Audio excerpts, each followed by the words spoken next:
De vez em quando, Gente, boa noite. Vamos começar pelo jornalista Ives aqui, um programa discutindo a reforma administrativa.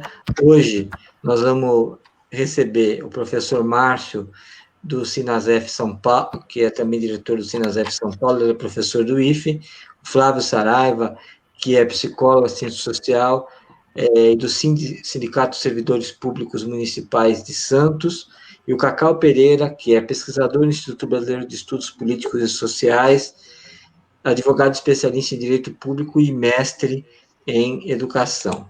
Vamos colocar aqui o Cacau. Bem, o que hoje nós vamos falar um pouquinho é sobre como que o governo Bolsonaro pretende voltar aos bons tempos, para eles, bons, né, do colonialismo, né? O que eles estão fazendo com a chamada reforma administrativa é favorecer, abrir os espaços para privatização, a falta de transparência, e a falta de transparência abre espaço sempre para o mau uso do dinheiro público, os maus feitos e a corrupção. Além disso, eles estão tentando destruir as conquistas do servidor público ao longo dos anos. É um desmonte dos serviços públicos que vai especialmente prejudicar os mais pobres. Então, eu vou passar a palavra aqui para a Gisele poder começar a live. Gisele, por favor. Olá, boa noite a todas e a todos que estão acompanhando. Nós estamos ao vivo em quantas plataformas, Emílio? São 8 páginas. Em 8 páginas. E é muito importante, né, que essa rede de comunicação alcance corações e mentes de cada vez mais trabalhadoras e trabalhadores. Para começar essa live e tratar sobre especificamente a questão da reforma administrativa ou a contra-reforma administrativa, eu vou pedir para o Emílio passar um vídeo que foi construído pela Frente Parlamentar Mista e explica, contextualiza essa reforma. Por favor, Emílio.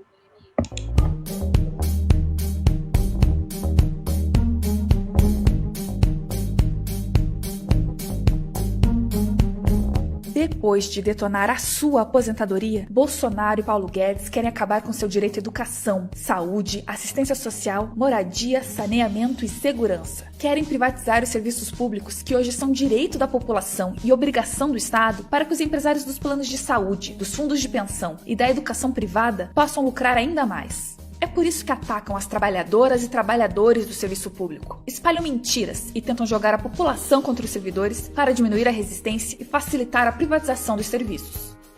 Tramitam no Congresso Nacional pelo menos 3 propostas de mudança na Constituição Federal que atacam direitos dos servidores. Querem acabar com a garantia de reposição da inflação, congelar progressões, reduzir salários e acabar com o direito à estabilidade para demitir servidores concursados. Os ataques não param por aí. O governo pretende enviar uma nova proposta de mudança na Constituição ainda mais truculenta para destruir de vez os serviços públicos. Além de acabar com o direito à estabilidade, o governo quer reduzir pisos salariais, extinguir carreiras e reduzir postos de trabalho. Se engana quem acha que isso é combater privilégios. A proposta do governo não atinge quem ganha os maiores salários, como a cúpula do Judiciário, do Ministério Público e das Forças Armadas. O arroxo, a redução de salário de jornada de trabalho, é principalmente para quem atende a população trabalhadora, nos hospitais, unidades básicas de saúde, nas escolas e creches. O direito à estabilidade não é privilégio, é o que garante que os servidores não sejam demitidos a cada troca de gestão e que os serviços necessários à população tenham a devida continuidade. Os verdadeiros privilegiados de nosso país são os grandes empresários. Ao contrário dos demais brasileiros, eles não pagam imposto de renda e ainda são beneficiados com a aprovação de leis que perdoam a sonegação de impostos, que é um roubo do dinheiro público. Enquanto o governo retira direitos e exige cada vez mais sacrifícios dos trabalhadores, o número de empresários milionários cresceu no Brasil no ano passado. Não permita que destruam seu direito à educação, saúde, assistência social, moradia, saneamento e segurança. Junte-se à luta das servidoras e servidores contra o desmonte dos serviços públicos.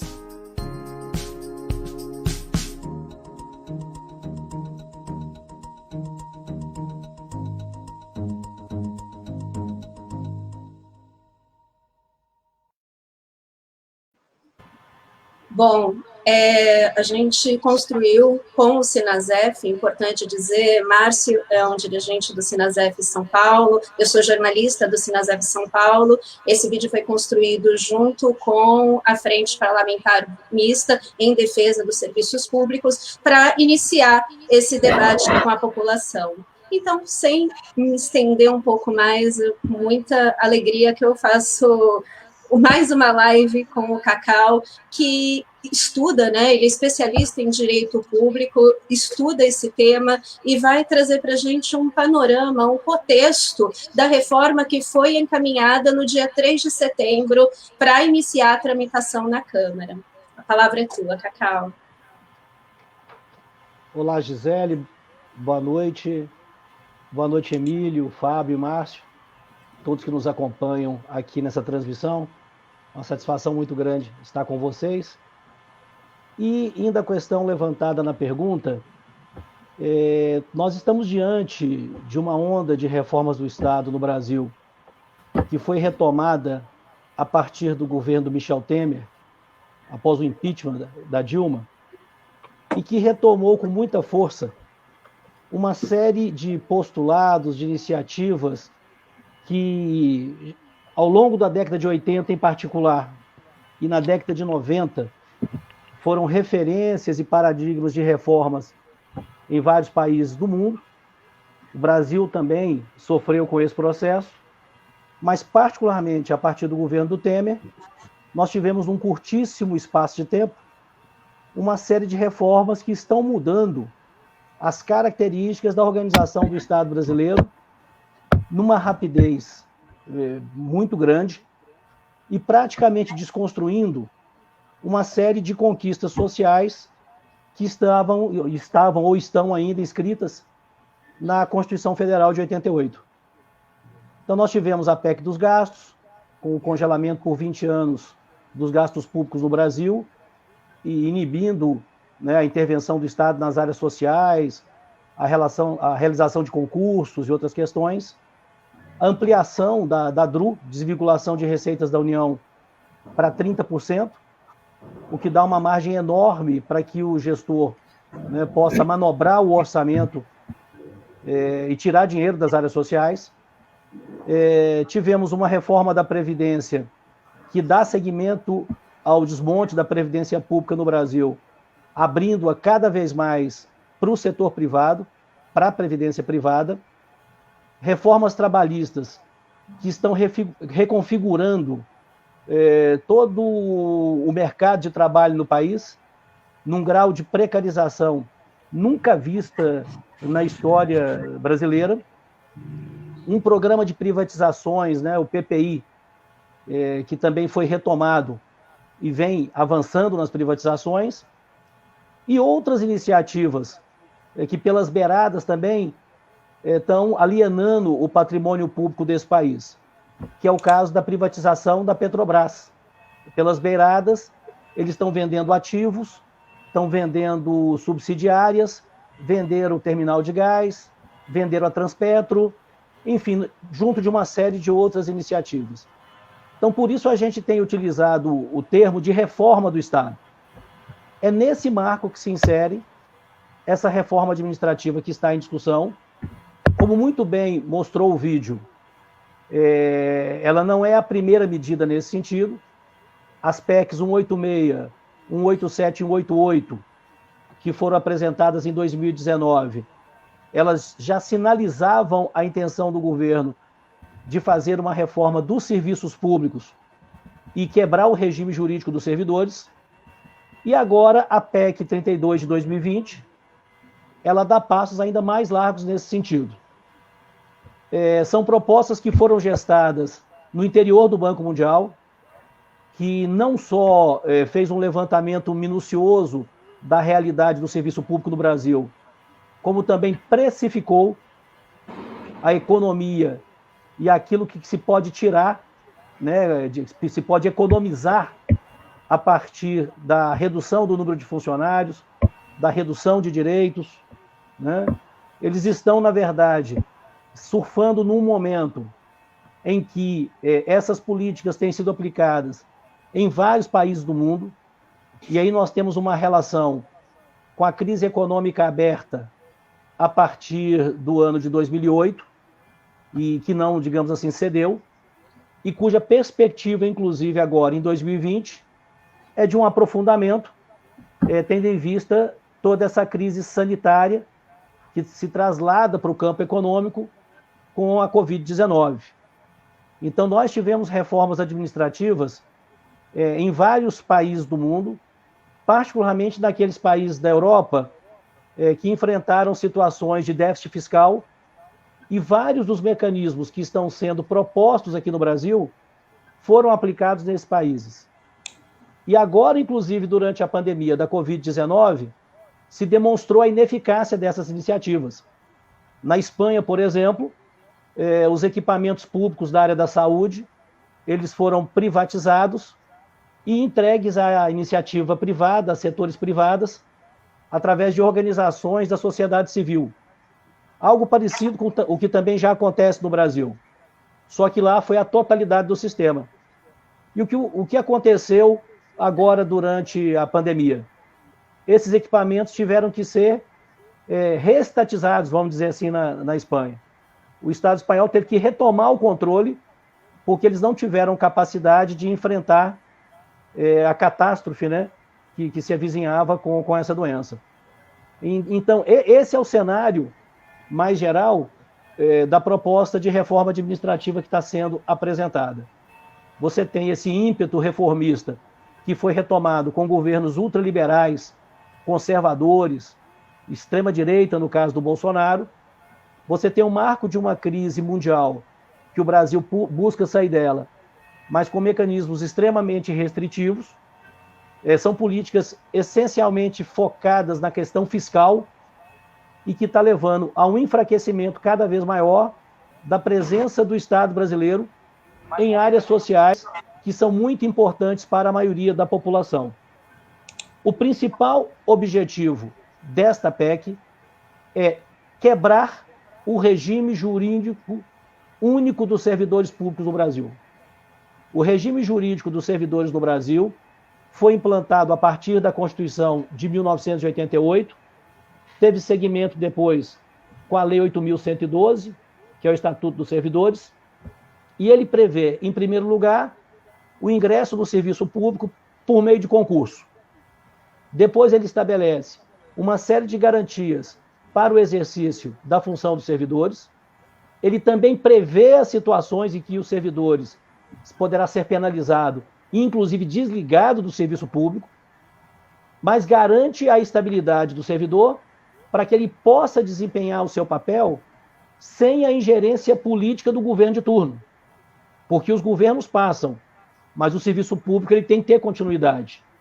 Então, essas são as premissas do regime jurídico herdado da Constituição de 88. Ele já foi relativamente alterado com as reformas administrativas dos anos 1990. Em 1995, com a criação do Ministério da Administração e Reforma do Estado, né, o MARI, com o Bresser Pereira, e com a Emenda Constitucional número 19, em 1998. Então, esse regime jurídico ele já foi alterado em alguns aspectos, mas essa sanha reformista não conseguiu destruir essas bases, que são bases fundamentais para que você possa ter o exercício da função pública no sentido de atender a população, e não aos interesses políticos dos gestores do momento. Então, o que nós estamos assistindo agora é uma tentativa clara e deliberada de quebrar esse regime jurídico, de tal maneira que os governantes possam, ao seu bel prazer, manejar as contratações do serviço público conforme os seus interesses políticos. E por que que isso está sendo feito nesse momento?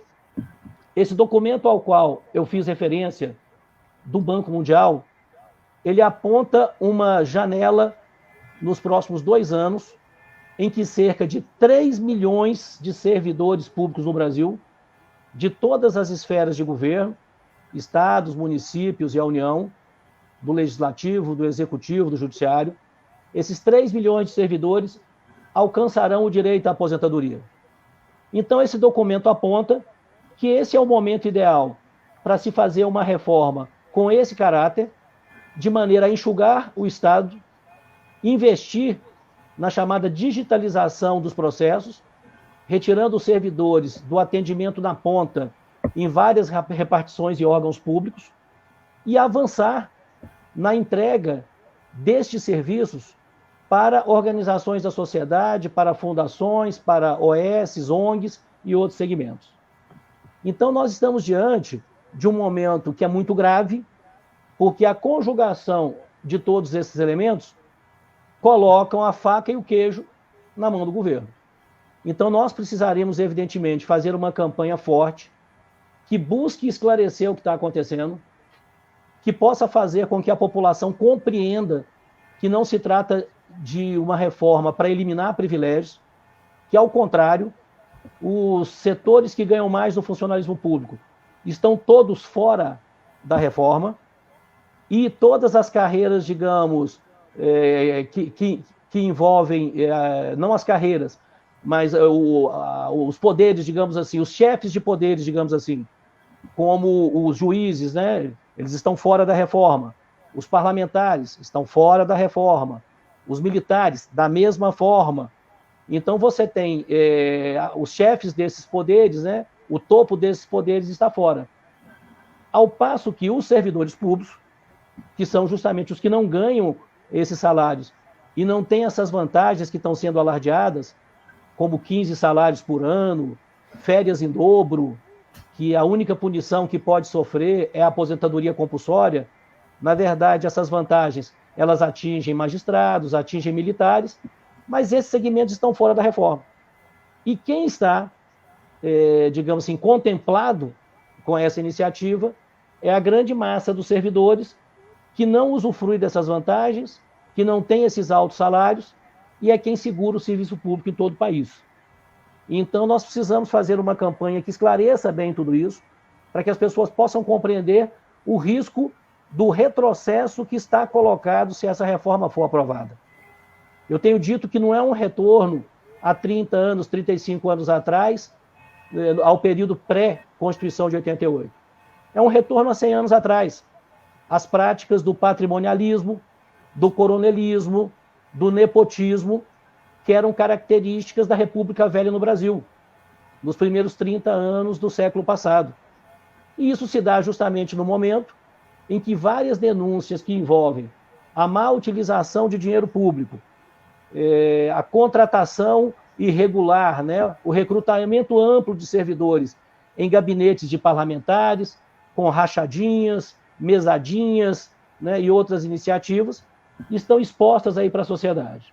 Então, acho que esses são os elementos centrais para que a gente possa contextualizar essa reforma e entender o quanto ela é nefasta ao interesse público, ao interesse da população, e só favorece, digamos assim, aos interesses dessa cúpula privatista que nós temos à frente do governo no Brasil e aos interesses daqueles que não querem a população bem atendida, não querem um SUS de qualidade, não querem uma educação pública de qualidade, não querem uma assistência social que possa socorrer a nossa população nos momentos de infortúnio. Então, essas são as minhas considerações iniciais para que a gente possa iniciar a nossa conversa.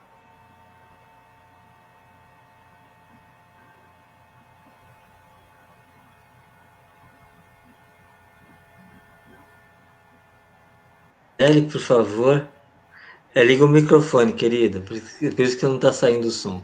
Opa, olha só, seu microfone está desligado, é a frase que a gente mais escuta em 2020, né? Vamos lá.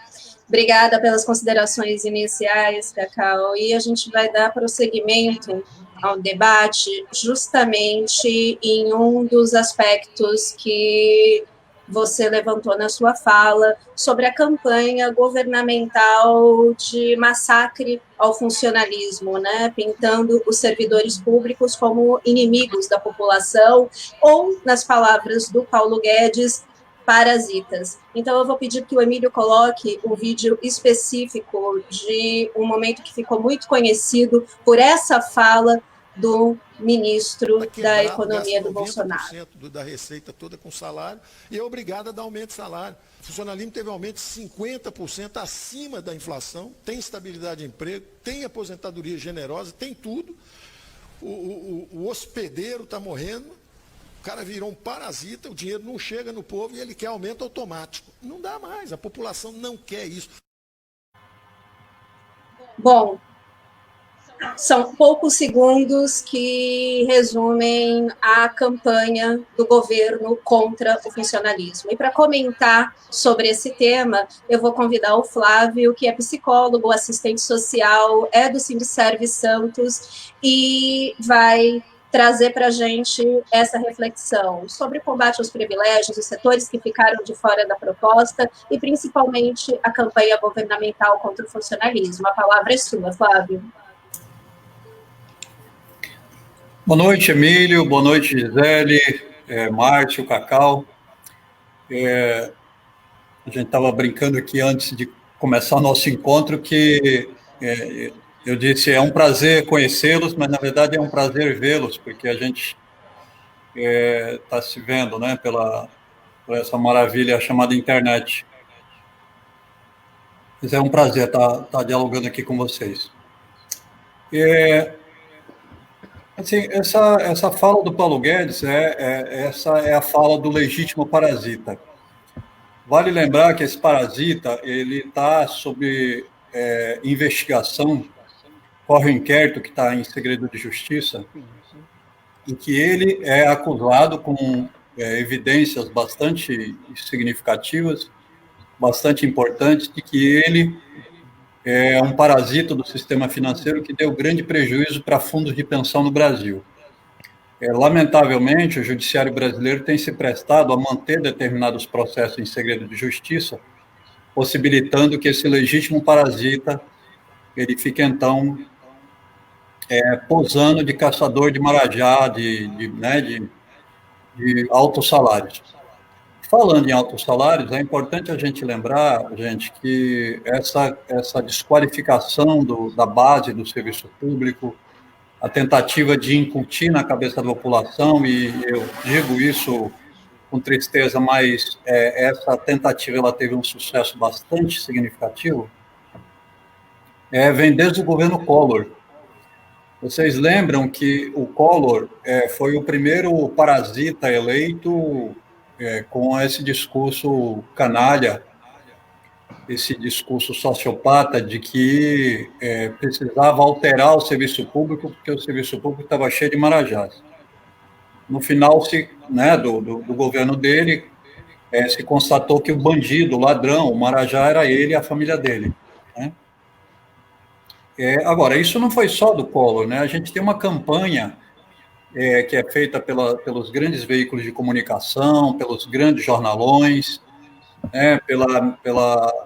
pelas todas as manipulações que a direita partidária, que é um braço do capital nacional e internacional instalado no Brasil, fazem permanentemente contra os servidores, e essa pecha de que o serviço público, como inclusive o tal do Paulo Roberto Nunes Guedes, que assina esse projeto, apresenta na sua justificativa, né, o Estado custa muito, entrega muito pouco, é uma estrutura pouco flexível, precisa ter mais agilidade e eficiência, melhores resultados, menos tempo, menos custo, relacionar diretamente os órgãos públicos com a iniciativa privada, e a lei visa desconstitucionalizar essa matéria para dar mais flexibilidade. Ora, isso aqui basicamente, aqui são alguns apontamentos que eu fiz, tomando como base a justificativa canalha desse projeto assinada por esse outro parasita, Paulo Roberto Nunes, em que ele demonstra todo este preconceito, toda essa inserção na ideologia do povo brasileiro, feita desde o governo Collor, para gerar esse clima, então, de possibilitar que a população seja avalista desse tipo de destruição que eles vão criar agora. Esse processo não é um processo apenas de autoria do sociopata Bolsonaro e do parasita Paulo Guedes, é um processo que acontece, como já disse o Cacau, fez referência aqui o Cacau na fala dele, é um processo mundial. Eu costumo dizer que nós estamos recebendo agora as tijoladas derivadas da queda do Muro de Berlim. À medida que o capitalismo mundial ele se sentiu à vontade, ele não tem mais um antagonista para forçá-lo a entregar os anéis para não perder os dedos, como foi o estado de bem-estar social na Europa, e mesmo as poucas coisas que respingaram no terceiro mundo, né? De lá para cá, o capital ele só tem atacado os trabalhadores, e claro que nesse momento, inclusive, de crise do próprio capital, em que os avanços tecnológicos e toda a estrutura do próprio capital fez com que a produção ela tenha batido no teto sem uma base para comprar essa produção, que seja necessário ao capital ter novos nichos de transformação de serviços, de mercadorias para a lucratividade do próprio capital. Ora, o serviço público, a estrutura dos estados naquilo que concerne aos serviços públicos prestados à sociedade, são grandes nichos de lucratividade. Podem se transformar em grandes nichos de lucratividade. Então, o sociopata Bolsonaro, e aqui quando eu uso a palavra sociopata, então não estou falando de doente, porque a sociopatia é uma característica de personalidade, não é doença. Muitas vezes, quando eu falo em algum debate que o governo dos sociopatas, o pessoal fala, mas você está então justificando, os caras são doentes. Não, o sociopata não é um doente. O sociopata é alguém com problema de caráter, com ausência de caráter, né? Com uma total ausência de caráter. Então, esse governo de sociopatas, que se vale de parasitas como Paulo Guedes, eles estão aplicando aqui aquilo que o capital mundialmente precisa aplicar para transformar os estados ou a parte estrutural dos serviços públicos voltados para a sociedade em fontes de lucro. Não é à toa que quando a gente olha o projeto da reforma, a gente encontra vários mecanismos que são para retirar os servidores e colocar a iniciativa privada dentro dos serviços públicos. São para transformar a estrutura dos serviços públicos em estrutura altamente permeáveis a não só a transformação do dinheiro público em caixa de campanha, que para os políticos, para a direita, que é o braço político dos empresários, como para transformar o próprio serviço público, a própria estrutura do serviço público, em grandes espaços de acomodação de cabos eleitorais em todos os cantos do serviço público brasileiro. Então, é muito importante a gente perceber que, neste momento, a população está sendo absolutamente enganada, está sendo absolutamente traída por todo esse conjunto de desculpas descaradas desse parasita chamado Paulo Guedes. O que eles estão criando é um barateamento dos custos das campanhas eleitorais, porque como a gente tinha antes da Constituição de 88, quando você tinha uma eleição, metade das prefeituras, metade dos funcionários da prefeitura eram mandados para a rua, eram mandados embora, porque tinham feito campanha para o prefeito que estava saindo. Eu estava comentando isso um pouco antes aqui do nosso encontro com o Emílio. Em seguida, metade do conjunto dos servidores de município que tinham feito campanha, então, para o prefeito vitorioso no processo eleitoral, entrava no serviço público. Ou seja, o serviço público brasileiro era um grande esquema de caixa de campanha e de acomodação daquelas multidões que trabalhavam fazendo campanha para aquele determinado candidato.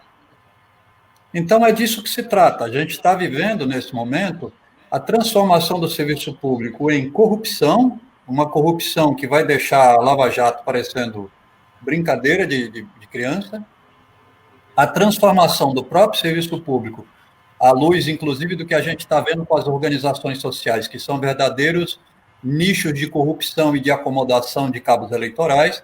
A gente agora vai transformar o serviço público como um todo nessas duas grandes ferramentas do capital. E claro que tudo isso, devidamente articulado, gera nichos de lucro para a iniciativa privada. E é essa iniciativa privada que pagou a campanha do Bolsonaro, que mandou o parasita para ser o posto Ipiranga do sociopata, e a gente agora se vê nessa situação de completa destruição do serviço público iminente, né? Transformando o Estado brasileiro numa máquina política eleitoral.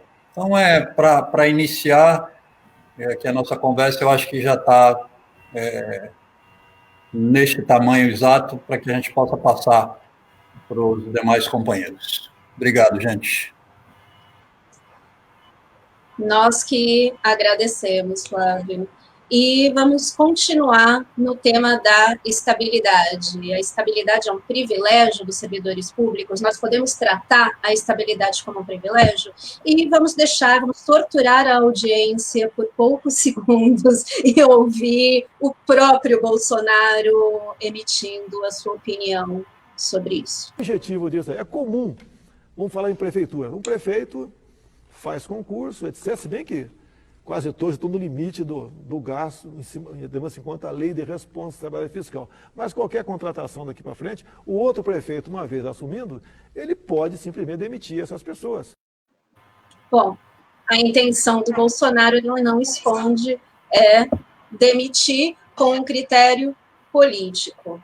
Simples quanto isso. Então, para comentar sobre a questão da estabilidade e, se possível, fazer um recorte sobre os desdobramentos desse ataque em relação à educação, convidar para o debate o Márcio, que é professor do Instituto Federal e dirigente do Sinasef São Paulo. A palavra é sua, Márcio. Vamos lá. Primeiramente, boa noite, Flávio, Gisele. Emílio, obrigado por esse espaço, Emílio, jornalistas livres, sempre parceiros e preocupados em resistir a esse desmonte generalizado, jornalistas livres sempre parceiro aqui, sempre presente. Bem, Gisele, veja que, como você mesma falou, como o próprio Bolsonaro falou, ele trata a possibilidade de contratar e demitir como algo que muda de uma gestão para outra. Como você mesma colocou, paira esse discurso artificial construído de que a estabilidade é um privilégio. E a gente precisa entender como isso está enraizado e como isso se enraiza na sociedade.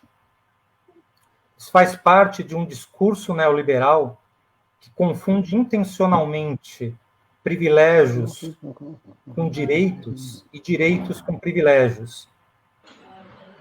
Eles invertem, eles combatem a corrupção.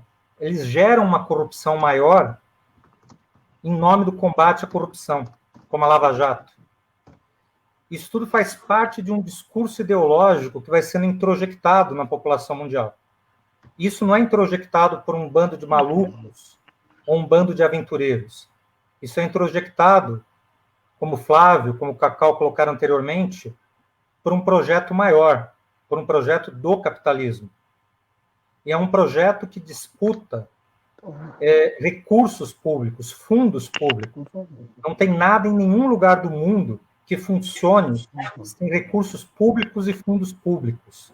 Essa disputa para manter as taxas de lucro crescendo num sistema capitalista em crise, independente da miséria que vai gerar, esse é o fundo que leva a essa máquina infernal de destruição do Estado. E a reforma administrativa faz parte disso. Então, antes de falar de estabilidade, é importante entender como essa máquina ideologicamente vai funcionando para justificar o injustificável. Porque quando não dá mais para justificar o injustificável, é quando você começa a abrir espaço para o discurso irracional fascista ou neofascista da extrema-direita e abre espaço a nível mundial, como aconteceu aqui no Brasil, para uma extrema-direita com caráter neofascista, como é o caso do Bolsonaro. Mas por detrás, nós temos lá o neoliberalismo, funcionando a 1000 por hora. Não é à toa que eles inculcam em muitos trabalhadores, por exemplo, que ganhar o 13º, ganhar férias, é um privilégio. O trabalhador altamente precarizado, que vê outro que ganha 13º e férias, e que nunca ganhou, porque a precarização já está vindo de um tempo, ele pode achar que ele está ganhando menos porque tem alguém que ganha um 13º, ao invés de ganhar 12 salários. Esse é o discurso do Mourão, esse é o discurso do Guedes. Só que ele parte de um princípio que não é verdadeiro. Vejam as maiores empresas do mundo, que são as que mais lucram. A Walmart, por exemplo. O Walmart, ele é conhecido por pagar os menores salários em relação às redes de supermercados. Quanto mais poder você tem na mão das corporações, mais eles conseguem potencializar a sua taxa de lucro e menos eles pagam, menos direito eles pagam. Eles trabalham com uma lógica que o inimigo do seu direito é o direito do outro, e não o privilégio de quem se coloca acima de todos os direitos. Isso é um problema.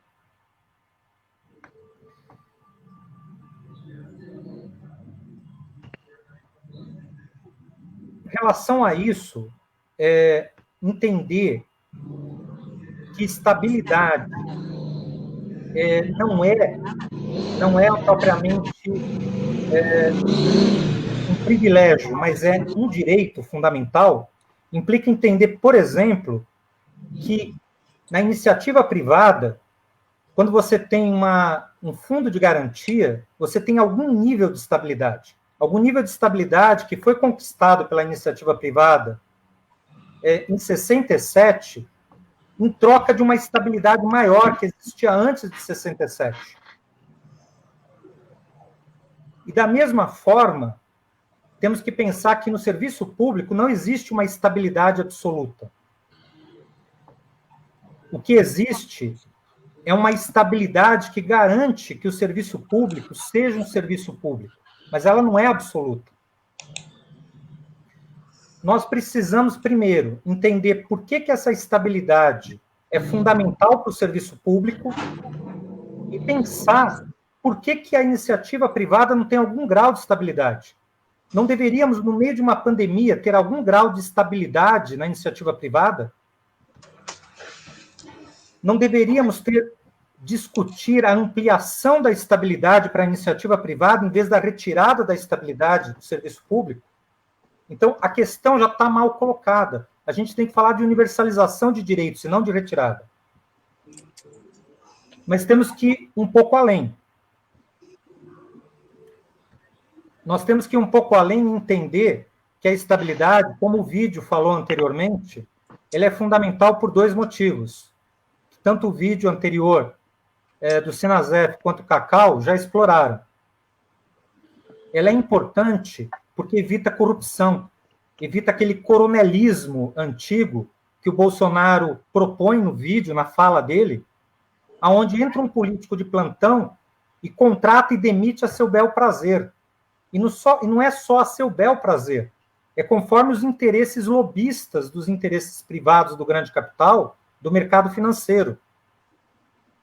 Você vira um joguete enquanto servidor público, você fica a serviço de interesses privados, você não é mais um servidor público. Isso é um problema sério. O serviço público não funciona se você trabalha com essa lógica. Você aumenta a corrupção, isso é que faz essa reforma administrativa, você aumenta a corrupção, você aumenta, como colocou o Cacau, as rachadinhas, os guardiões do Crivella, você se torna serviçal de interesses privados. Você faz que nem nas OSs. O Emílio sabe, eu sou militante também do Hospital Sorocabana, e nós estamos num processo de defesa do SUS aqui na cidade de São Paulo, porque o Covas, ao contrário do processo que o Cacau descreveu na Espanha, de reestatização de um sistema que estava sendo privatizado por causa da pandemia, o Covas está aprofundando aqui em São Paulo, porque é um projeto municipal, estadual e nacional. Ele está aprofundando a entrega de todas as UBSs para o setor, para as OSs, para os interesses privados, que nós sabemos que é um antro de corrupção. E, recentemente, enquanto militante de saúde também, além de ser professor da área de educação, nós fizemos uma live com um trabalhador anônimo de OS. E por que esse trabalhador tinha que estar anônimo? Ele tinha que estar anônimo porque qualquer crítica que ele faça à OS, ele vai perder um emprego. Se você não tem essa estabilidade mínima, e no serviço público, você pode sim ser demitido. Só que você é demitido segundo critérios impessoais e não conforme o político de plantão. Tem um processo julgado pela justiça. Tem uma série de caminhos, possibilidades de demissão do funcionário público. Mas não é a demissão arbitrária, conforme a chefia persegue, ou conforme o político de plantão determina, o político eleito, ou conforme o interesse do capital, que quer desviar, como através das OSs, dinheiro público para a iniciativa privada. Então, nós voltamos, sim, 100 anos, como disse o Cacau. Isso aumenta a corrupção. E além disso, o outro fator que também foi apontado pelos dois, tanto pelo vídeo do Sinazef quanto pelo Cacau, é a falta de continuidade do serviço público. Se você não tem estabilidade, se você é jogado para cá e para lá o tempo inteiro, e como essa reforma prevê, que essa reforma acaba com a ideia de carreira, com a ideia de funcionalismo público, e substitui pela ideia de vínculo público, arbitrariamente pasteurizando e jogando conforme ao bel prazer de lobistas privados, que querem colocar a mão no dinheiro público, você não tem continuidade do serviço público, porque não existe hospital público funcionando se você não tem agente de saúde. Não existe escola pública funcionando se você não tem educador. E se o sistema de saúde do SUS não funciona bem, como colocou um internauta aqui que está nos acompanhando, não é porque o Sistema Único de Saúde não é um bom sistema.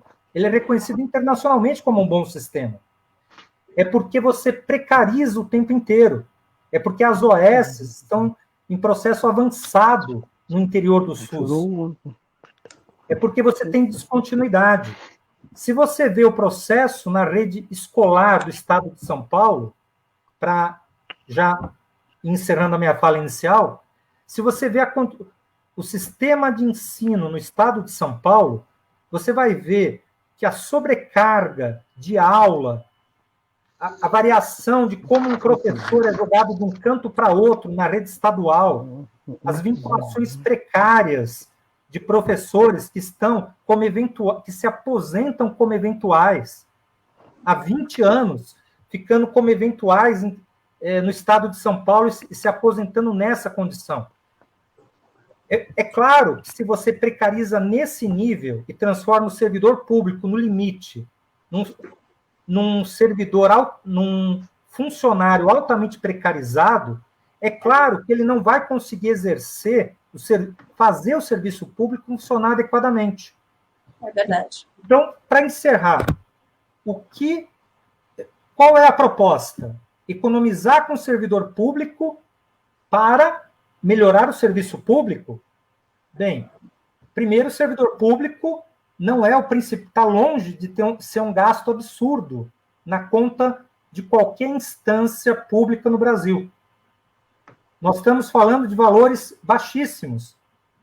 O que pesa sobre o Brasil mesmo é o mercado financeiro. Praticamente 67% do mercado financeiro que suga o dinheiro público. Não é servidor público.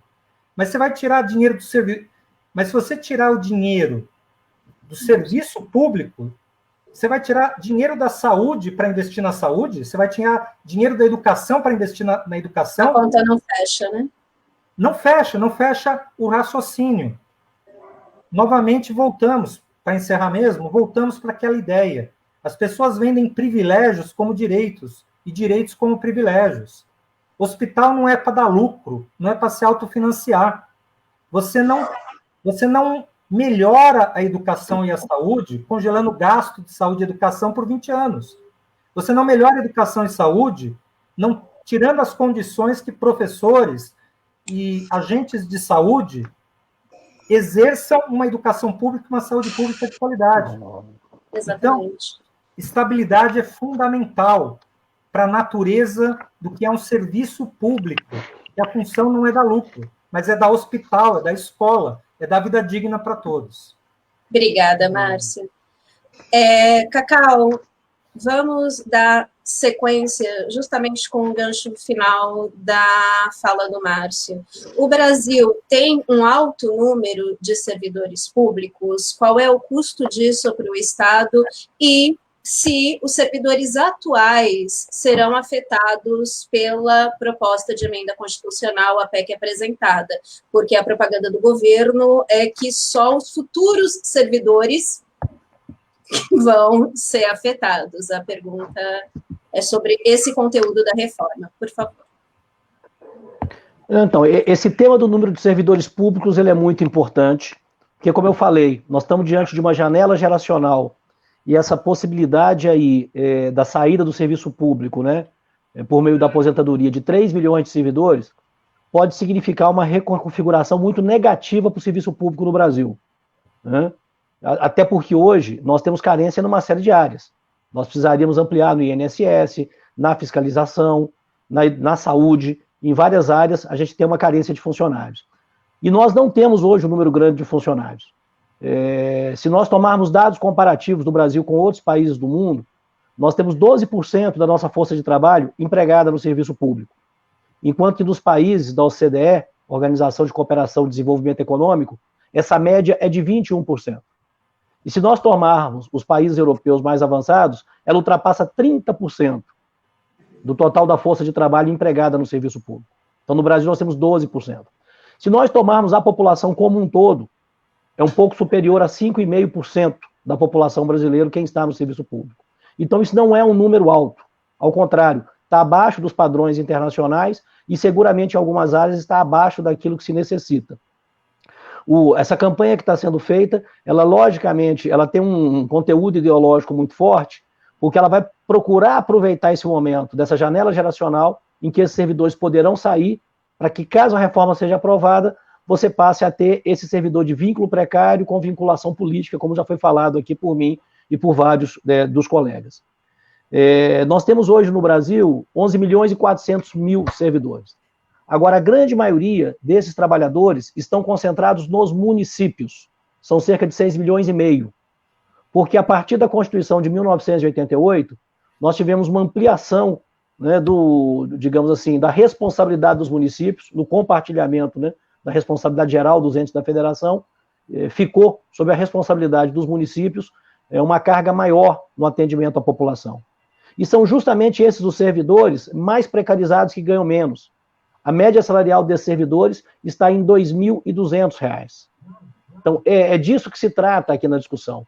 Não é um número alto, menos ainda são servidores que têm salários elevados. Agora, essa campanha, evidentemente, de desinformação, ela vai buscar trabalhar dados distorcidos. Nós fomos martelados aí durante meses e meses com essa questão dos privilégios. Todas as estatísticas foram apresentadas levando em conta os segmentos que têm, os estratos que têm os salários mais elevados, para no momento em que se apresenta a reforma, esses setores estarem de fora. Então é importante que a gente tenha consciência dessas informações para que a gente possa responder à altura, né, ao que está sendo colocado. No que diz respeito ao conteúdo da reforma, ela quebra o regime jurídico único e afeta de maneira bastante pesada os futuros servidores. Isso sem dúvida nenhuma. Ao quebrar o regime jurídico e a estabilidade, nós vamos passar a ter 5 carreiras, caso ela seja aprovada, melhor dizendo, 5 formas de ingresso ao serviço público, se ela for aprovada, e em apenas uma delas a estabilidade é mantida, que são carreiras típicas de Estado, né, que é um número muito pequeno, em torno de 40 mil pessoas hoje na estrutura da administração pública brasileira. Diplomatas, Ministério Público, enfim, é muito pouca gente, né, em relação ao que são os servidores no Brasil. Mas a pergunta é, os servidores atuais serão atingidos? Sim, serão. Eu rapidamente aqui, eu listei algumas questões para citar para vocês. A PEC permite a extinção e a transformação de cargos. Então, isso já afeta os servidores atuais. Ela permite também acabar com gratificações e funções. Então, nós corremos o risco de, se ela for aprovada, nós temos um processo generalizado de modificação desses direitos, até porque no Brasil não existe o instituto da contratação coletiva para o servidor público. O servidor público depende de uma lei, né? Ela tem que ser aprovada depois da negociação que é feita com o gestor público. Ela tem que ir para a Câmara Municipal, para a Assembleia Legislativa ou para o Congresso Nacional para ser aprovado. Então, isso é um problema. Então, para os atuais servidores, essa previsão já está colocada. Tem uma questão que está na PEC que é muito grave, que é a autorização para que o Executivo possa acabar com autarquias e fundações. Hoje, para a extinção, né, desses órgãos da administração indireta, é necessário você ter autorização do Parlamento. O que é que o governo pretende? É ter um salvo-conduto geral, para que ele possa, conforme o seu critério, extinguir esses órgãos da administração indireta. Nós estamos vendo a guerra do Bolsonaro contra os setores da fiscalização, né? É uma coisa realmente incrível, porque tudo que envolve fiscalização, o governo é contra. Se vai fiscalizar o madeireiro, ele está contra. Né? Se vai fiscalizar as queimadas, ele está contra. Se vai fiscalizar as empresas sonegadoras, da mesma forma. Né? Então, essa questão das áreas de fiscalização, elas estão na mira do governo. Então, se a reforma passa com esse aspecto que está previsto nela, órgãos como IBAMA, INCRA, FUNAI, Anvisa, ICMBio, todos poderão ser extintos. Isso sem falar em outras autarquias maiores. A Caixa Econômica Federal, por exemplo, é uma autarquia. Os Correios são uma autarquia. Então, esse salvo-conduto geral. E a outra questão que afeta de maneira muito direta também os servidores é a questão do remanejamento. Essa extinção de órgãos pode levar a isso, e nós sabemos que isso é um prato cheio, né, para desmandos, para perseguições que acontecem na administração pública. E, por fim, né, a PEC tem um elemento que é de desconstitucionalização de uma série de regras que estão previstas hoje.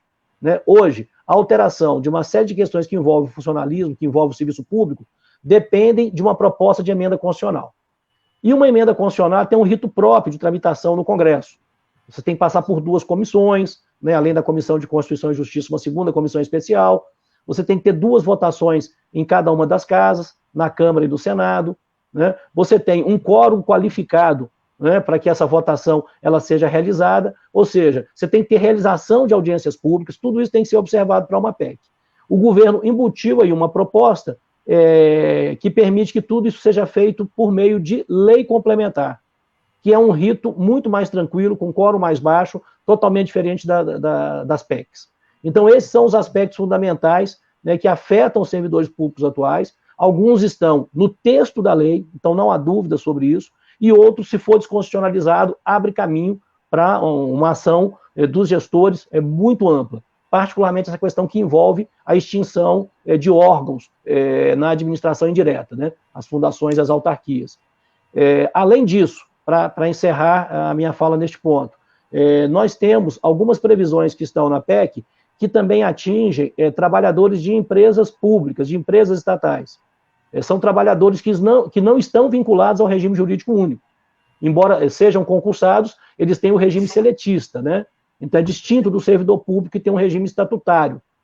Mas existem também na PEC previsões que afetam esses servidores. Dentre elas, a proibição de qualquer tipo de estabilidade no emprego, seja por meio de negociação coletiva entre a empresa e o seu sindicato representativo.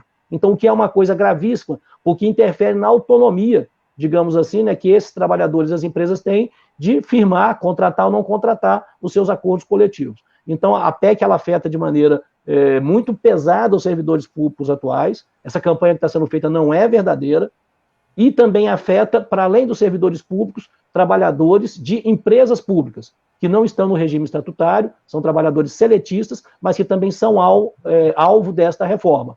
Dentre esses trabalhadores de empresas públicas estão os trabalhadores da Petrobras, do Banco do Brasil, dos Correios, de uma série de empresas estatais. Então, eu destacaria esses elementos em torno da pergunta que foi apresentada aí para mim. Obrigada, Cacau. Bom, vamos dar sequência para quem chegou agora. Nós estamos com Cacau Pereira, com Márcio Alves, com o Flávio, para discutir a reforma administrativa apresentada no dia 3 de setembro à Câmara.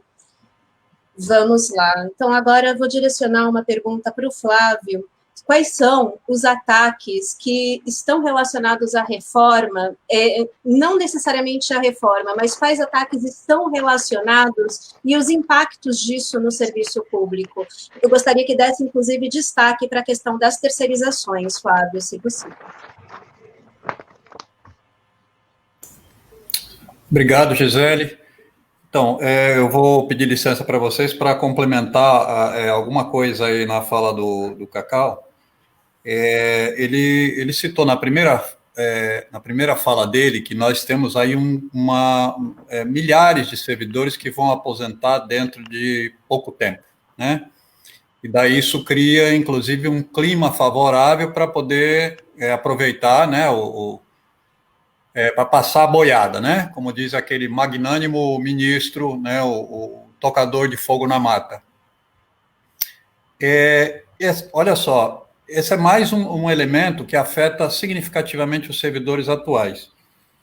Se nós temos em grandes municípios brasileiros, numa boa parte dos municípios brasileiros, institutos de previdência, e esta reforma constitucional, ela diz, por exemplo, que o governante pode definir quantos e quais empregos temporários vão ser criados, né, nos municípios e nos estados.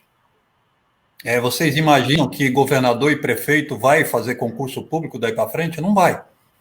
Ele vai definir todos esses trabalhadores que serão contratados como contratados por tempo determinado. Esses trabalhadores que serão substituídos pelos trabalhadores por tempo determinado, eles terão como produto direto dessa reforma o seu instituto de previdência destruído. Porque qual é a base de funcionamento dos institutos de previdência? As pessoas que estão na ativa pagam para complementar os pagamentos que aquele que está aposentado e antes contribuiu possa sustentar o sistema de aposentadorias. À medida que nós não tivermos novos servidores concursados, portanto, vinculados aos institutos de previdência, o que vocês acham que vai acontecer com os institutos de previdência por falta de recursos financeiros? Então, esse é outro ataque que essa reforma, essa contra-reforma, essa destruição do serviço público vai produzir nos atuais servidores públicos.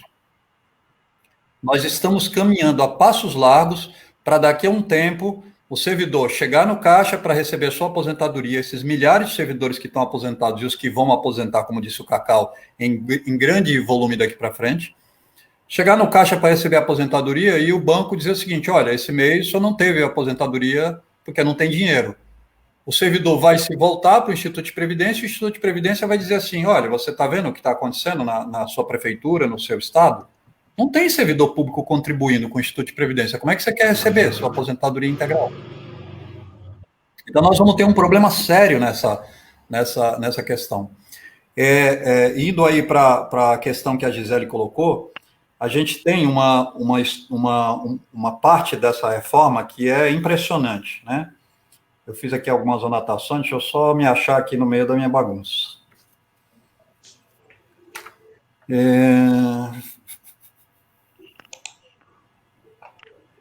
Basicamente o seguinte, a reforma, essa contra-reforma, esse ataque, propõe que, além desse ponto que eu expus para vocês, que agora os prefeitos e governadores eles vão poder contratar por tempo determinado a grande maioria, se não a totalidade dos servidores públicos, excetuando-se, claro, aquilo que são as carreiras de Estado, que o Cacau citou na fala dele, mas que é um número minúsculo de servidores, porque se a gente for para um município, ou mesmo para o governo do Estado, tem, né, meia dúzia de funcionários que têm carreira de Estado, como se denominou nas constituições. Toda a base do serviço público, essa base alargada, que atende saúde, educação, assistência social, toda a parte de estruturação da manutenção da cidade, todo esse pessoal não é carreira de Estado. Então, toda essa gente vai poder ser contratada por tempo determinado. Então, isso, por si só, Gisele e amigos que estão aqui acompanhando o nosso encontro, já é uma destruição em larga escala da estrutura do serviço público, principalmente no nível estadual e no nível municipal. Agora, para além disso, tem todo esse desmonte de direitos que os servidores estão perdendo, tem essa questão da perda significativa de recursos financeiros dos institutos de previdência, o que vai destruir a aposentadoria dos atuais servidores e dos futuros servidores, dos futuros aposentados. Então, nós vamos ter uma desgraceira generalizada instalada no serviço público. Fora aquela perspectiva que eu ofertei, né, para vocês agora há pouco. O que vai ocorrer nos municípios e nos estados é que os cargos públicos eles serão todos ou majoritariamente preenchidos por cabos eleitorais. Nós vamos criar uma máquina eleitoral dentro do serviço público que, assim, prescindirá, inclusive, não será mais necessário, inclusive, fundo partidário. Pode dizer assim, olha, acaba com o fundo partidário, acaba com financiamento público de campanha, porque não vai precisar mais. Os caras vão simplesmente dizer o seguinte, olha, metade da cidade vai trabalhar para mim, quando eu me eleger, metade da cidade vai ter emprego na prefeitura ou no governo do estado. Então, é um ataque frontal. E tem um aspecto da fala do Marshall que é importante ressaltar, importante sublinhar. Por que o servidor público ele faz concurso e ele tem estabilidade? É porque ele precisa ter preposto do Estado. Ou seja, ele é um representante do Estado junto à população. À medida que você acaba com o concurso público com a estabilidade, esse trabalhador ele não é mais um preposto do Estado junto à população, ele é um empregado do prefeito, do governador de plantão, junto à população. Para quê? Para fazer campanha. Então, imagina que um terço de uma prefeitura, como a Prefeitura de Santos, que tem 11 mil trabalhadores, um terço de 11 mil servidores da Prefeitura de Santos fazendo campanha nos locais de trabalho com os usuários dos serviços públicos todos os dias para o candidato que colocou ele dentro do serviço público. É isso que nós vamos assistir se essa reforma passar no formato que ela se apresenta. Então, é algo assim de uma gravidade impressionante. O que é pior, a população ela foi acostumada com esse discurso canalha, né, sociopata, de que o servidor público é um monte de marajá, e a população vai ficar atônita agora, olhando a crítica do servidor à reforma, mas pensando, não, mas eu sempre achei que servidor público é marajá e tal, não sei, e esse não sei vai gerar apatia e paralisia.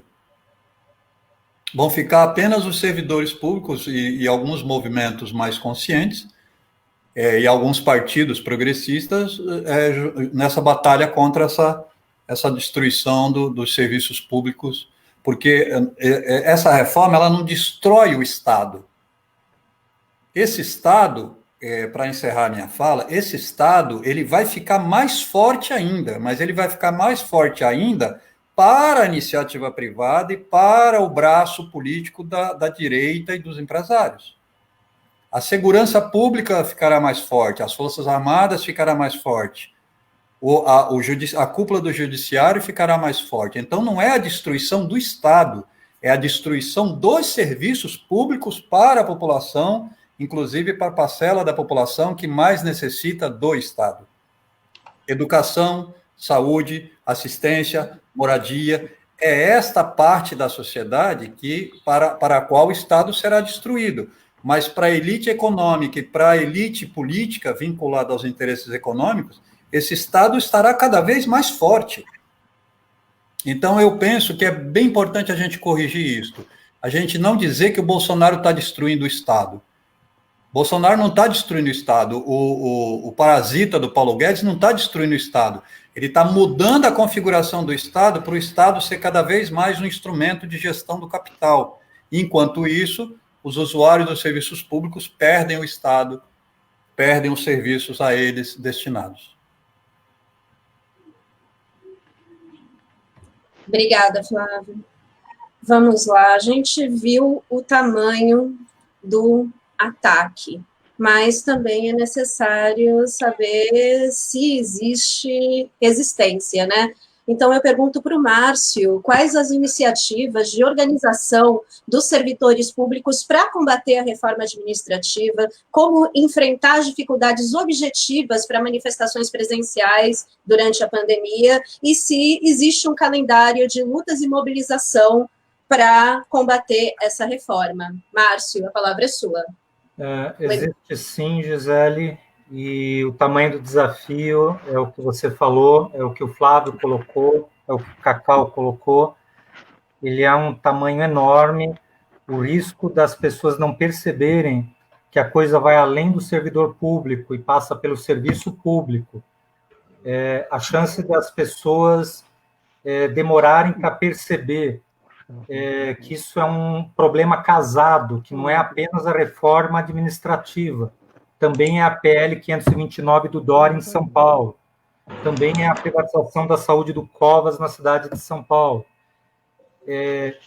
O quanto as pessoas demorarem para perceber que não são lutas corporativas, mas que são lutas de todos os trabalhadores em defesa de um Estado que tenha serviços públicos e que não seja um prestador de serviço para lobistas privados, que é esse Estado que tutela, esse Estado que reprime apenas e que não traz serviço público, o quanto isso demorar para ser enfrentado é o quanto a luta fica mais difícil, é o tamanho da luta e do desafio que a gente tem.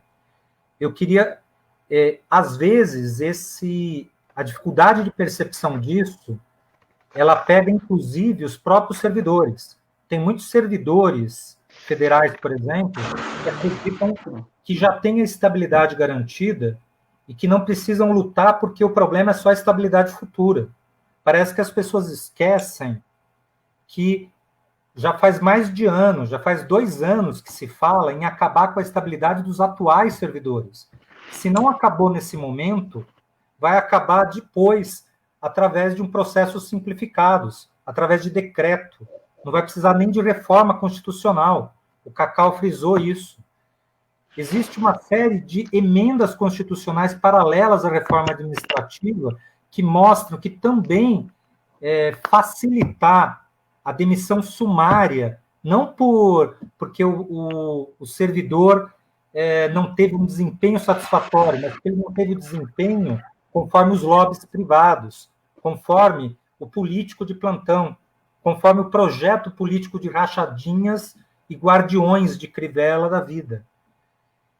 Esses processos sumários de demissão, eles estão postos na pauta do dia. E a partir do momento que os novos servidores não vão ser concursados, não vão ter estabilidade, que você quebra a isonomia, que você quebra o plano de carreira, vai ficar mais fácil também, num segundo momento, avançar com a demissão e o fim da estabilidade dos atuais servidores que estão estáveis. Não adianta achar que tem alguém que vai ficar de fora.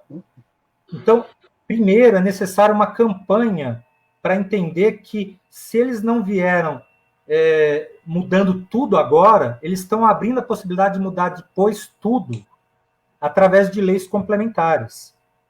Entender, fazer uma campanha junto com a população é algo que os sindicatos estão procurando fazer, para entender que, antes de mais nada, o servidor público é aquele que garante o serviço público, e essa reforma administrativa pega os dois ao mesmo tempo.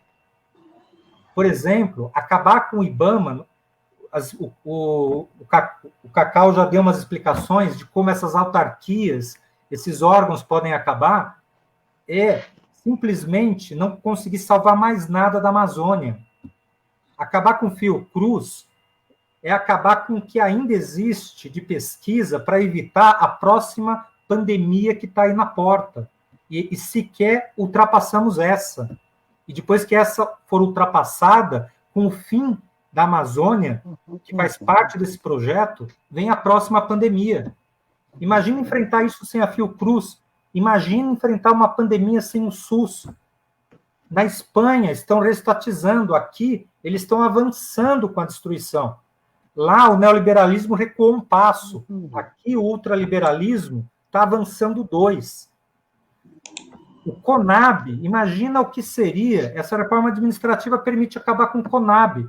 Por que o preço do arroz estourou? Porque até 2016 havia política de estocagem através do CONAB. É uma política de estocagem pública, é política pública de Estado. Com essa perspectiva desse Estado neoliberal, a CONAB não faz isso faz tempo. E aí tem aumento de preço, porque os demais países estão fazendo estoque de arroz por causa dessa pandemia. Então, aumentou 90% a exportação de arroz. O arroz começou a sair, o governo daqui não fez estoque, porque isso é política de Estado, precisa ter a CONAB fazendo isso, e aí o preço do arroz estoura. Isso vai ser frequente para todo lado. O preço do arroz estourou porque a CONAB não faz política. Agora imagina política de Estado de estocagem. Agora imagina acabar com a CONAB, aí que não tem mesmo política. Aí que o arroz um dia está um preço X, no outro dia está mais X. Entender que no governo do Estado, o Dória está acabando com a CDHU e que ameniza o problema de moradia, está acabando com o ITESP, que ameniza problemas agrários, é entender que é um problema federal, estadual e municipal. Por que eu estou falando isso? Eu estou falando isso porque nós temos que cruzar as lutas. Ontem, no dia 12, por exemplo, nós tivemos uma plenária estadual de todo o funcionalismo no estado de São Paulo, tentando juntar os 3 setores, federais, estaduais e municipais, porque nós temos a compreensão de que é um problema casado de todos os setores públicos. E, entre outras coisas, nós tiramos essa necessidade de construir uma campanha enfatizando de que é uma luta pelo serviço público, que vai afetar todos. E, nesse sentido, para encerrar, eu passo um pouco um calendário de lutas, que é fundamental a gente perceber que é um calendário que precisa ser construído por todos os trabalhadores, por todos que dependem do serviço público. Nesse calendário, dia 15 de setembro agora, nós temos uma plenária dos setores de educação num dia de luta de educação. Aqui em São Paulo, no dia 16 de setembro, essa semana, às 14 horas, na Alesp, nós temos uma manifestação que não deve ser vista apenas como dos servidores públicos estaduais. É uma manifestação que vai estar lá, por exemplo, o MTST, porque acabar com o CDHU é acabar com a possibilidade de política de moradia. Os movimentos sociais organizados têm que estar lá, os servidores federais têm que estar lá, os servidores municipais, a população tem que estar lá. Não é apenas dos servidores estaduais. 16 de setembro, 14 horas, na Lesp. Da mesma forma que teve ontem plenária dos funcionários públicos no estado de São Paulo, em todo o Brasil está acontecendo, nas próximas 2 semanas, plenárias estaduais de luta, preparando o dia 30 de setembro, que é um dia nacional de lutas, que vai acontecer na rua e online, com responsabilidade, com protocolo, porque ainda vivemos numa pandemia. O capital finge que não vivemos, mas continuamos vivendo uma pandemia onde morreu mais gente do que na Guerra do Paraguai. E continua morrendo a mesma quantidade de pessoas. Dia 3 de outubro, nós temos um dia de luta contra privatizações, como a Petrobras, Correio, Caixa Econômica Federal.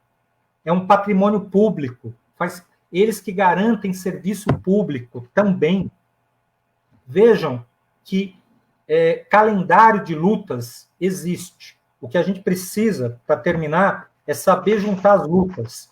Funcionários federais, estaduais, municipais, eles precisam entender que o problema é dos atuais servidores, dos futuros servidores, dos servidores públicos em todas as instâncias, e precisam ter um programa forte de conscientização, de campanha para a sociedade, para mostrar que não é uma luta corporativa, é uma luta pelo futuro de todos nós, do serviço público, de um Estado que não seja do capital, mas um Estado público que seja para todos.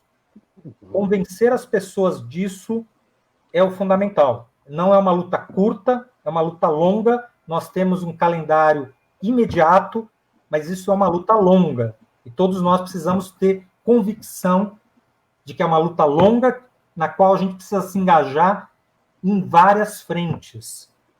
Porque o ataque é muito forte, é muito brutal e é muito devastador. A gente precisa reagir à altura enquanto classe trabalhadora.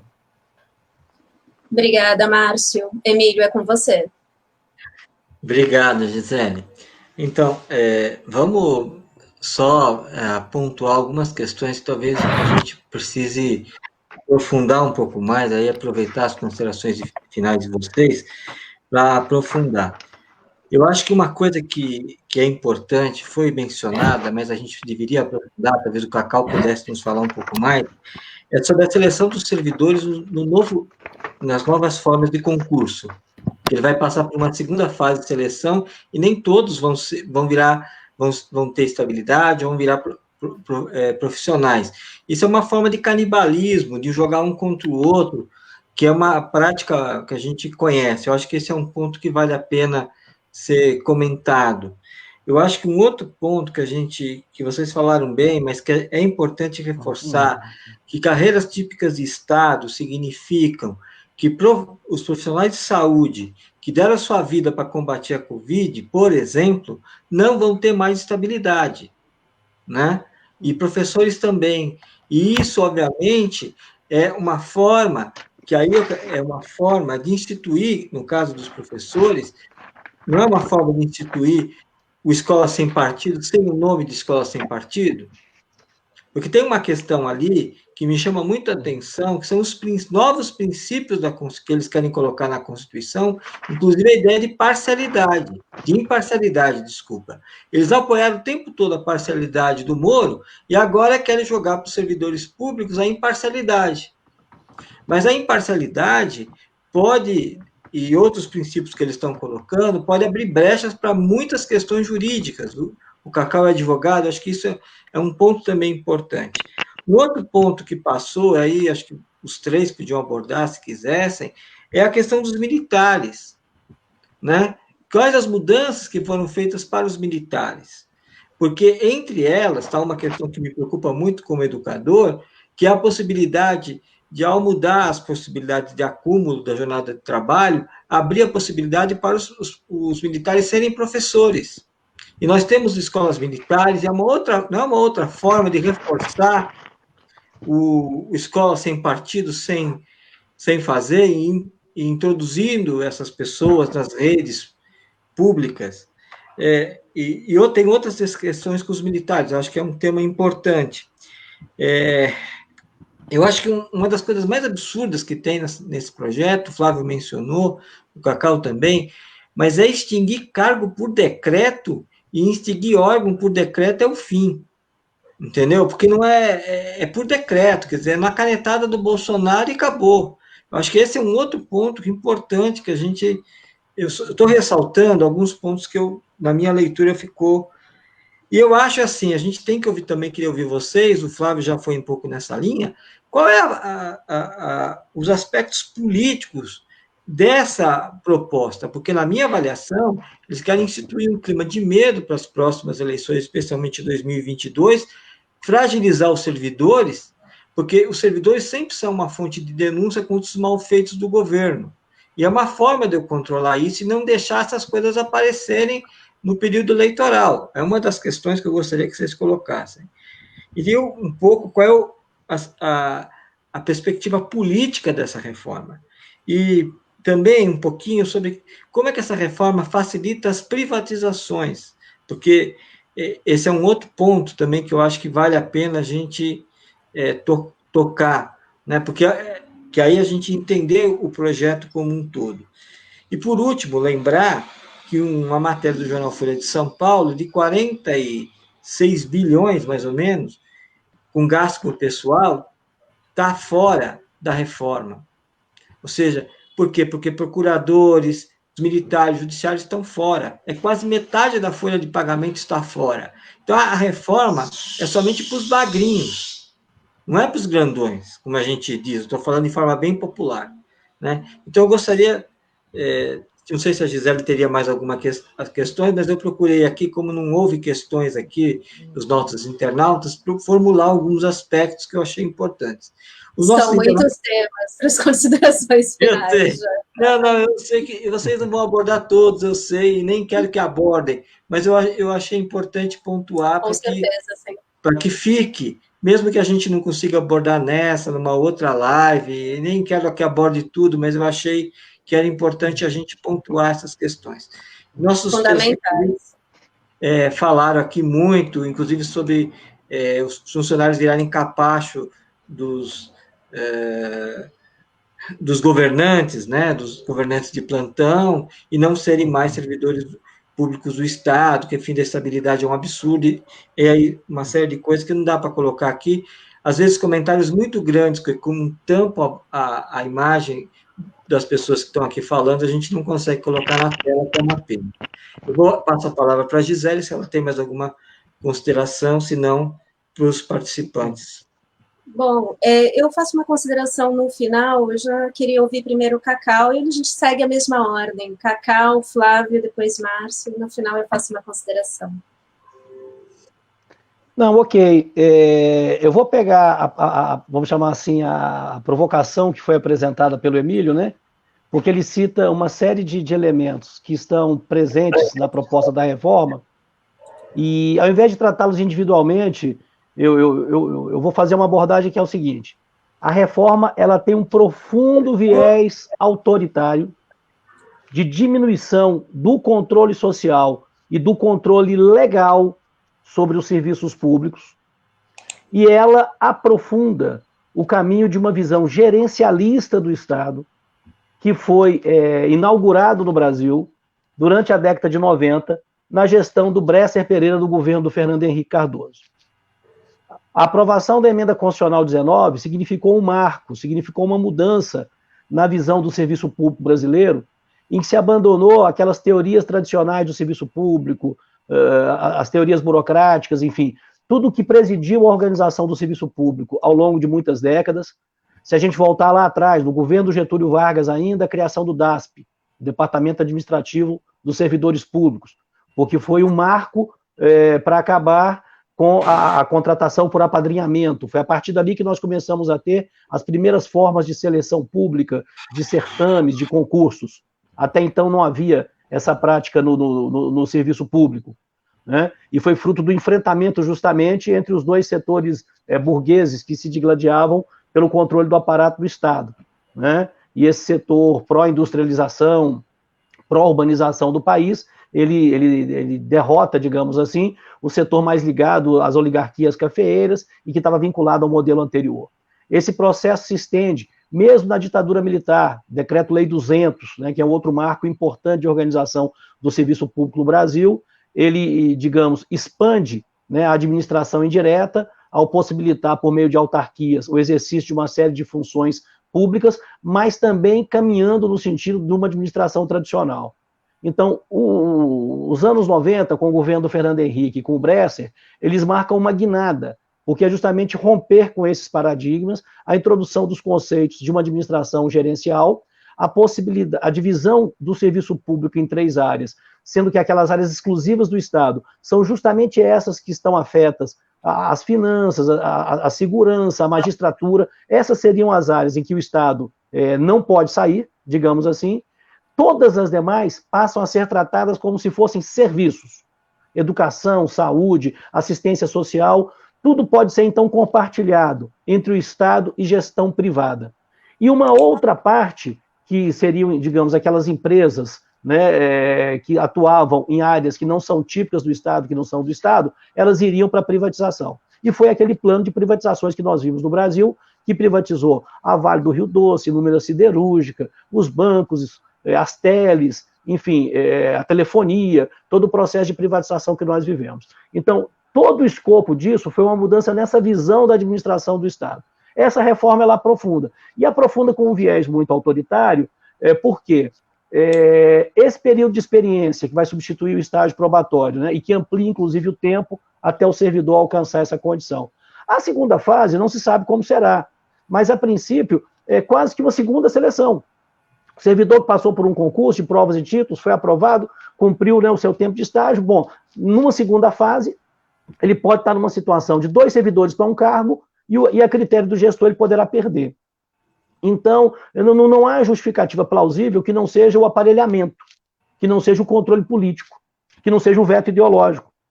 Porque hoje, a argumentação que se utiliza é de que o estágio probatório é uma formalidade, porque ninguém é reprovado no estágio probatório, é por uma razão muito simples, né? O critério fundamental é um critério meritocrático, que eles dizem que defende, que é o critério das provas e dos títulos do concurso público.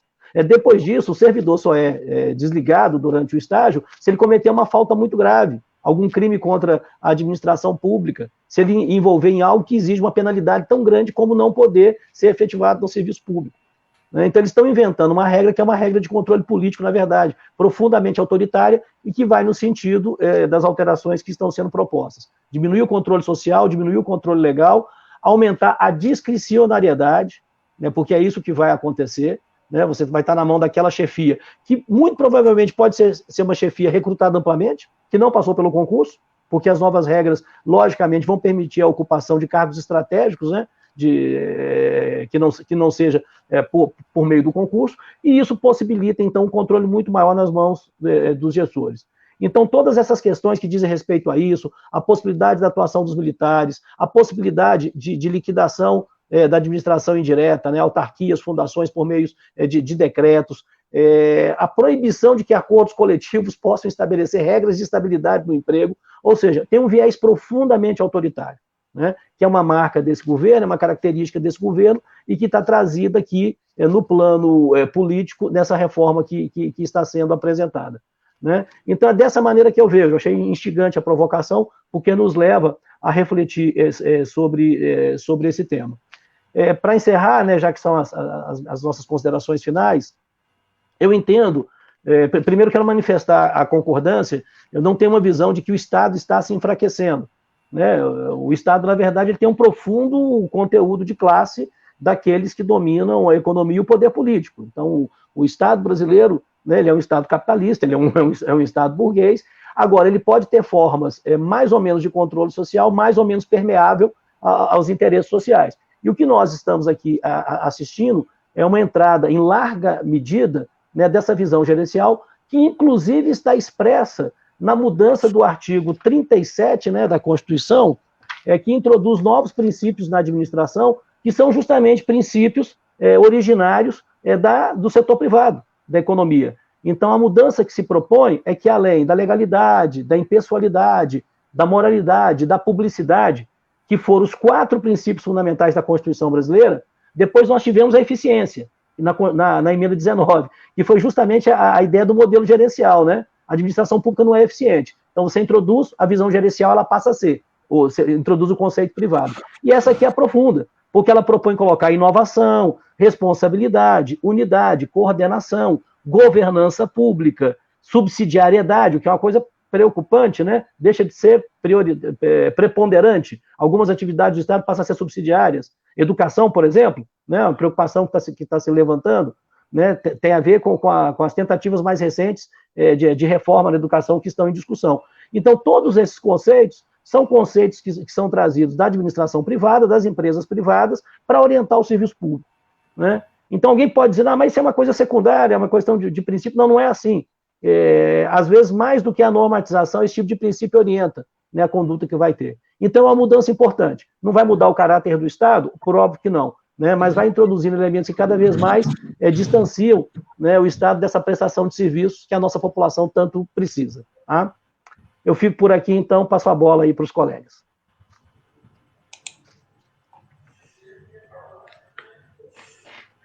Flávio, por favor. Eu anotei suas considerações finais. Obrigado, Gisele. Bom, primeiro, queria mandar aqui à distância um abraço para vocês e para todos os nossos internautas que acompanham aqui a nossa conversa tão profícua, tão cheia de raiva e ânimo, né? Porque a gente precisa ter raiva e ânimo para tocar essa luta. E anotei aqui algumas coisas aqui da provocação do Emílio. Ele tocou, por exemplo, na questão de privatização. Olha só o que diz o artigo 37A. Os entes federativos, não está exatamente com as mesmas palavras que está no texto, mas foi uma anotação que eu fiz. Os entes federativos, eles podem firmar instrumentos de cooperação com órgãos privados para a execução de serviços, compatibilizando estrutura e pessoal com a iniciativa privada. Vocês imaginem o que é compartilhar estrutura e pessoal com a iniciativa privada. O sujeito contrata uma empresa para fazer um trabalho lá e ele vai mandar o servidor para lá, para ficar embaixo do TACAP, do capataz da empresa, porque compartilhar pessoal é isso. Eu posso mandar servidor para lá para a empresa privada, a empresa privada pode mandar a gente aqui para dentro do serviço público, para trabalhar junto comigo, que sou servidor. Então, vocês veem o grau de aprofundamento da privatização. Outro aspecto do mesmo artigo 37A, que diz respeito a essas novas modalidades de cargos públicos, né? de cargos públicos, mas de empregos públicos. Enquanto não sai a lei, que é uma lei que vai regulamentar essa mudança constitucional, enquanto não sai a tal lei, cada ente pode criar suas próprias regras para fazer toda essa definição de quais os cargos que são cargos de carreira, de Estado, quais são os cargos que vão ser contratados por períodos definidos, quais aqueles que podem ser servidores estáveis, ou seja, depois que todos os entes, especialmente estados e municípios, fizeram essa regulamentação aqui, eles podem fazer uma regulamentação e, na mesma proposta de emenda constitucional, eles dizem que, à medida que for criada a regulamentação por lei complementar, toda essa estrutura definida pelos prefeitos e pelos governadores pode ser desmontada. Então, vocês imaginem a zona que vai virar esta coisa, essa PEC, companheiros e companheiras.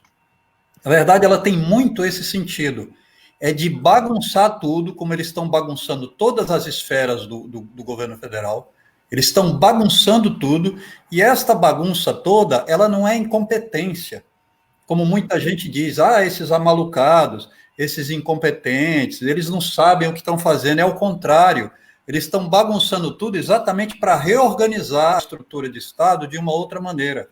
Essa proposta de emenda constitucional é para bagunçar o serviço público como um todo. Não é para organizar, é para bagunçar mesmo. E depois que a bagunça estiver toda montada, eles aí vêm costurando, né, o esquema deles para fazer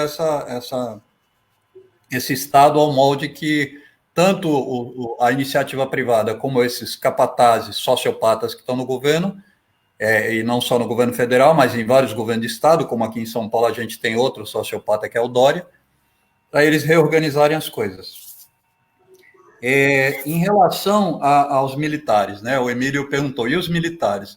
Eu não tenho dúvida nenhuma de que, à medida que esta emenda constitucional ela for promulgada, vai ter um monte de militar ocupando cargo em tudo que é lugar dos estados e dos municípios. Não tenho dúvida nenhuma.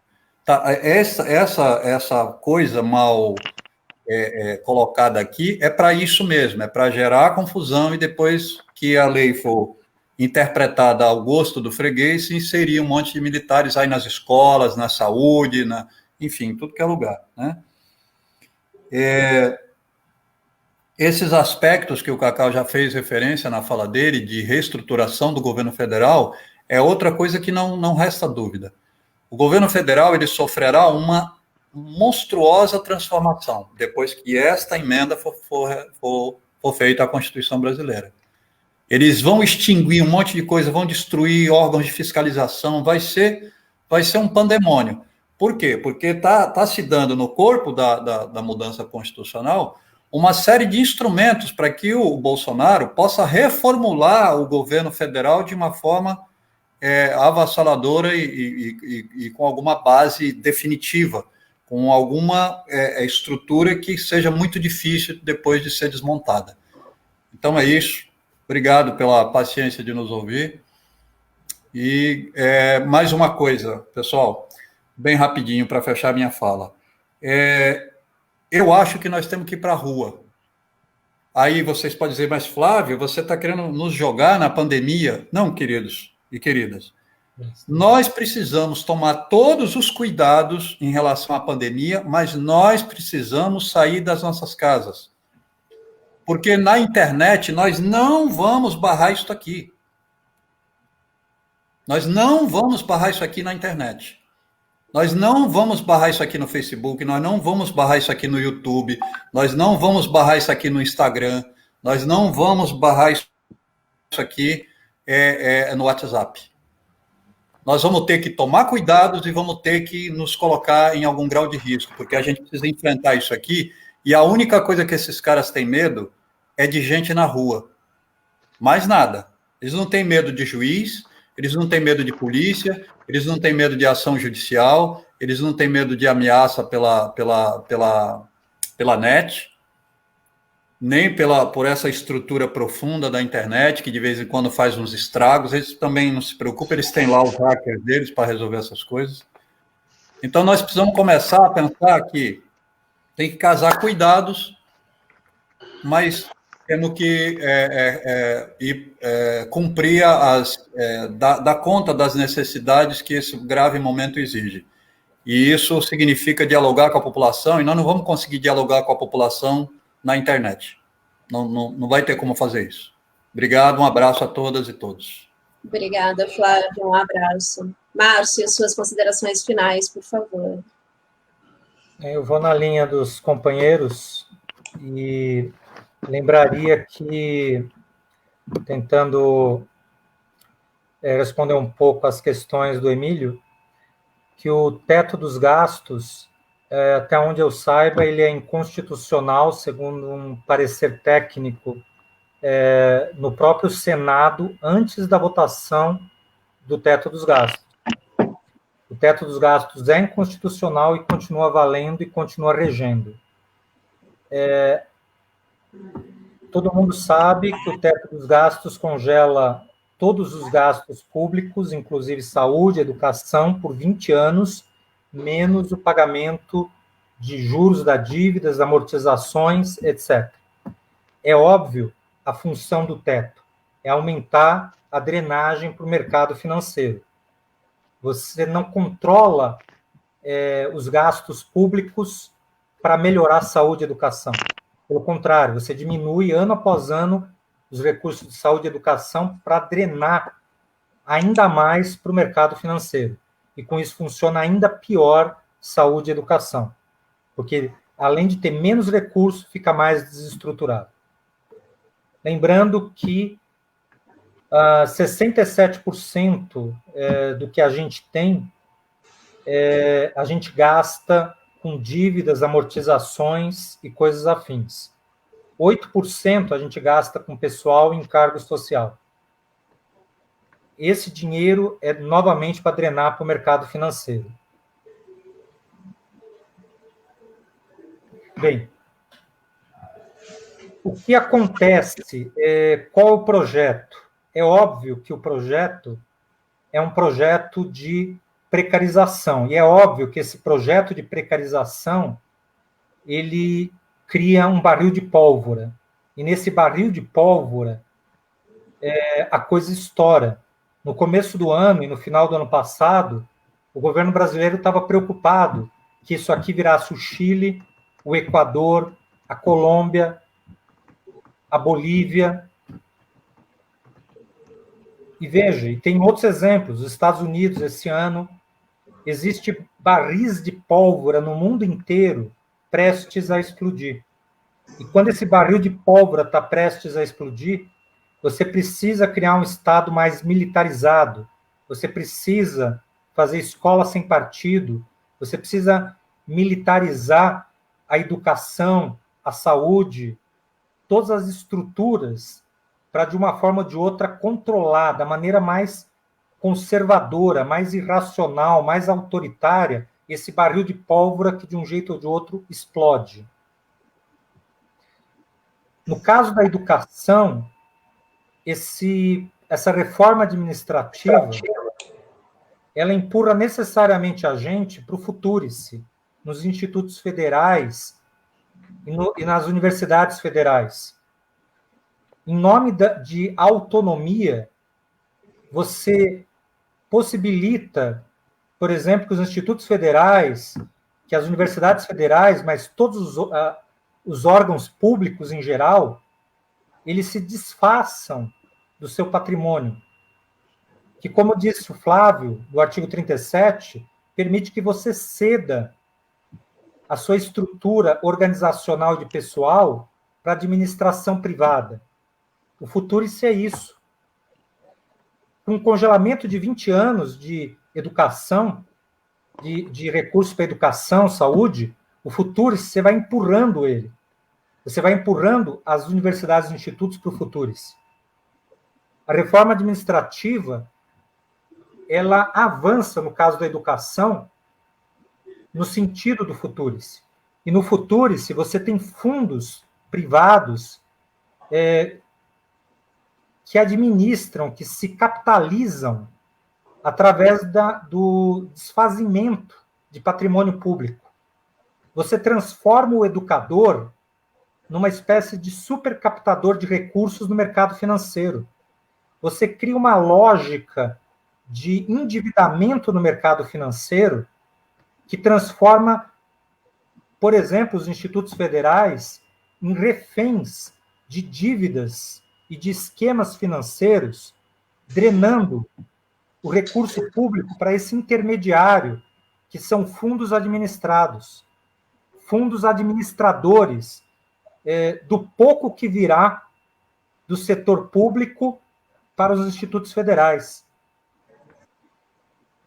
Você cria esses atravessadores que vão ganhar rios de dinheiro, inclusive através do patrimônio, por exemplo, dos institutos federais, que vão fazer os institutos federais se endividarem no mercado financeiro, e você cria uma série de mecanismos de desvio do dinheiro público da educação para o mercado financeiro, tornando ainda mais complexo essa drenagem de 67% do orçamento público para os banqueiros. A reforma administrativa, ela dá um passo a mais em relação a esse desvio corrupto de dinheiro público através do sistema das OS. E é óbvio que, para terminar, esse processo, para evitar que esse barril de pólvora estoure de maneira organizada, você precisa desorganizar a classe trabalhadora. O processo de precarização extrema da CLT, que também fez a gente recuar 100 anos, assim como essa reforma administrativa também vai fazer a gente recuar 100 anos, ele não foi suficiente para desestruturar todos os sindicatos. Haverão leis paralelas para a desestruturação do sindicato nos próximos meses, no mais tardar o ano que vem. Haverá um ataque frontal aos sindicatos. Haverá um ataque frontal aos setores da classe trabalhadora que ainda estão organizados. Haverá um ataque frontal à linha de frente daquilo que ainda impede que os bancos coloquem a mão de forma completa sobre o dinheiro público e que desvio, que é serviço público para o mercado financeiro. Então, é óbvio que desestruturar a categoria de servidores públicos é fundamental. Faz parte do plano. Faz parte do plano. Eu lembro, para terminar mesmo agora, que na Bolívia, nos anos 90, eles privatizaram a água para uma empresa inglesa e a coisa se deu de uma tal maneira insensível desse neoliberalismo que era proibido armazenar água da chuva. Isso deu uma revolta das águas na Bolívia e deu uma reviravolta lá que acabou elegendo um governo do Evo Morales que acabou de sofrer um golpe de Estado ano passado. Essa luta, ela tem idas e vindas. Essa luta, ela tem altos e baixos. Mas uma coisa é certa, não tem como esse barril de pólvora não estourar. A miséria obriga as pessoas a se mexerem. E aí eu termino fazendo as palavras do Flávio, fazendo como minhas também. O que esse pessoal, o que essa classe burguesa, o que esse mercado financeiro, o que os capitalistas têm medo é do povo na rua.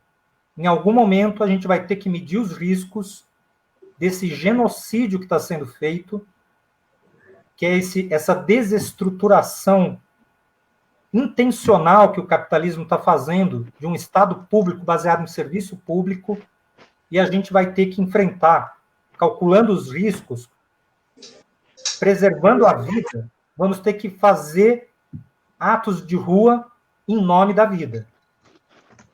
É fundamental a rua para reverter isso. Vai ser uma luta longa, isso vai ser necessário fazer agora, depois, mas é necessário fazer. E é necessário entender que isso não é uma luta corporativa, é uma luta de todos nós e é uma luta civilizatória. Nós estamos falando de milhões e milhões de pessoas que estão sendo descartadas, literalmente,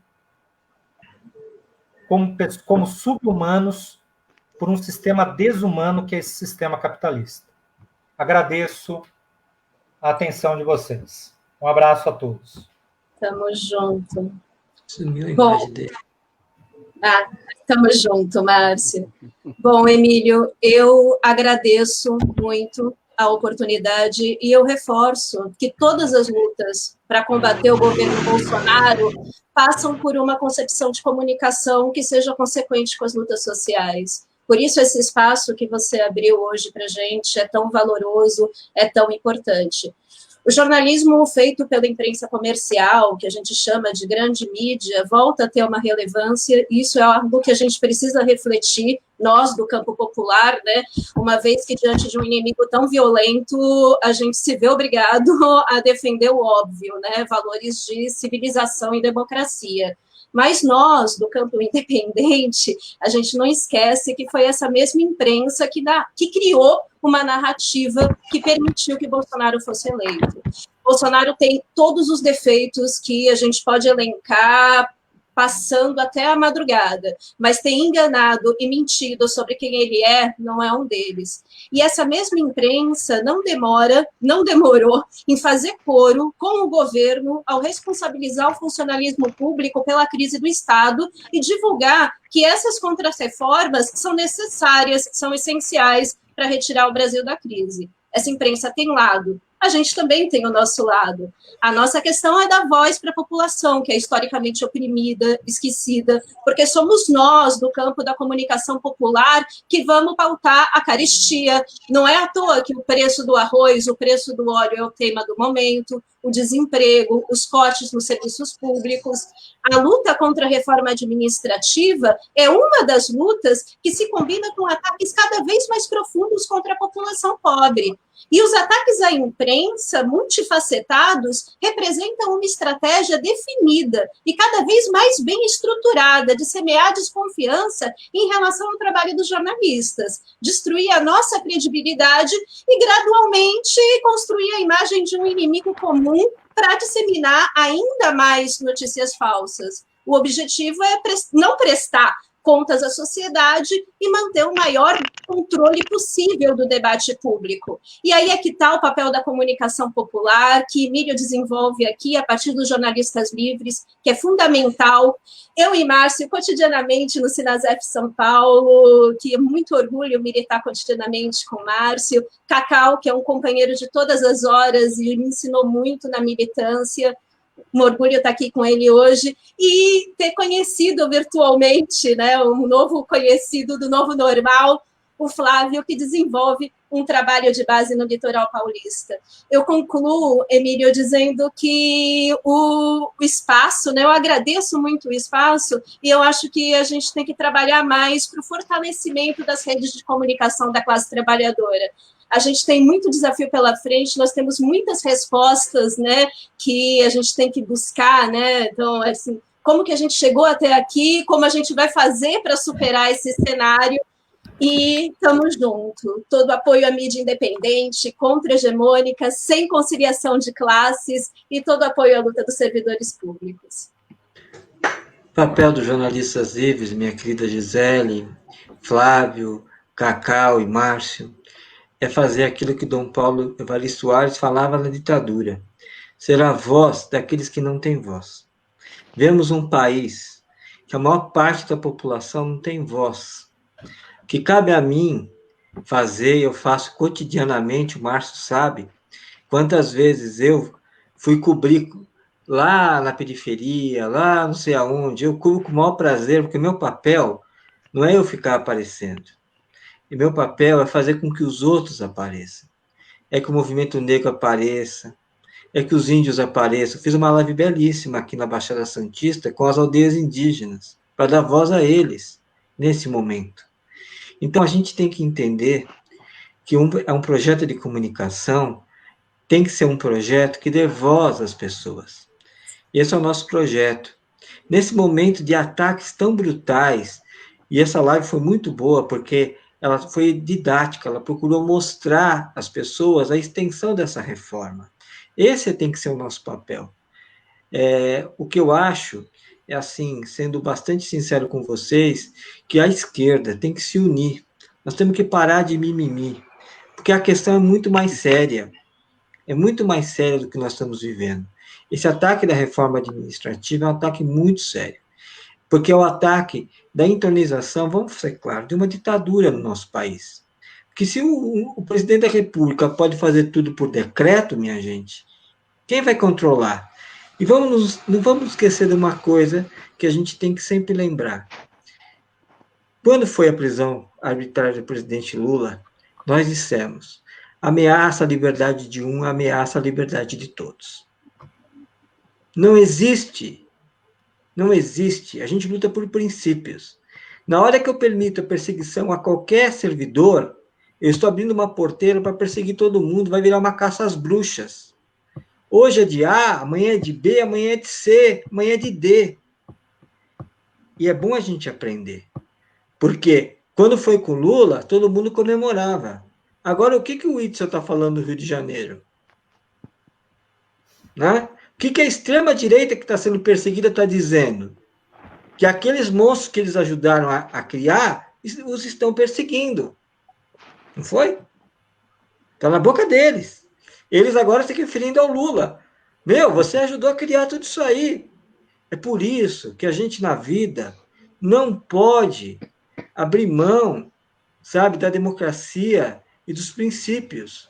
Porque nós podemos ter todas as divergências do mundo, mas nós não podemos aceitar perseguição política a nenhum brasileiro. Essa é a questão. O Cacau, a Gisele, o Márcio, pode discordar de mim, o Flávio, não há problema nenhum. Nós temos tolerância, temos respeito aos companheiros. Jamais vamos perseguir as pessoas. O que eles querem fazer é instituir o medo para se manter no poder, porque Bolsonaro só tem projeto de poder. Vamos ser claros, ele está fazendo tudo para ficar no poder.